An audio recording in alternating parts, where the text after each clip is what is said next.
माझ्यासोबत काही असं होईल मी विचार पण केला नव्हता. तर नमस्कार मंडळी, मी आहे ओमकार आणि आज होती आपल्याला रांगोळीची ऑर्डर. तर मी सकाळी उठलो 5 वाजता, अभ्यास केला, वहिनीशी गप्पा मारल्याने निघालो क्लासला जाता जाता आठवलं की माझ्या मित्राचा माईक माझ्या घरीच राहिला. तर मी घरी आलो आणि त्याचा माईक घेऊन परत क्लासला जायला निघालो.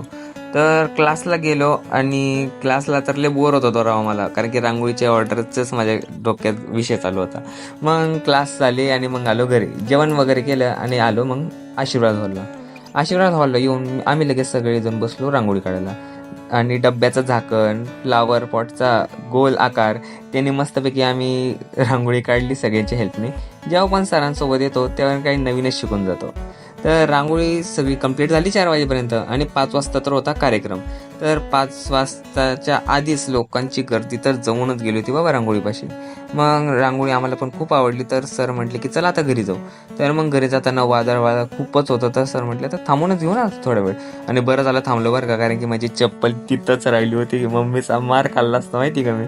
मग सरांनी आणि बाकीच्यांनी रेनकोट आणला होता, तर मग ते रेनकोट घालून जायला लागले घरी, पण मी रेनकोटच आणला नव्हता. तर काय पुढे गेलो आणि खूप जोरात पाऊस सुरू झाला आणि मग मी तिथंच अडकून गेलो. 1-2 तास थांबलो आणि मग निघलो. तर तुम्हाला व्लॉग आणि रांगोळी कशी वाटली नक्की कमेंट करून कळवा आणि फॉलो करायला विसरू नका. बाय.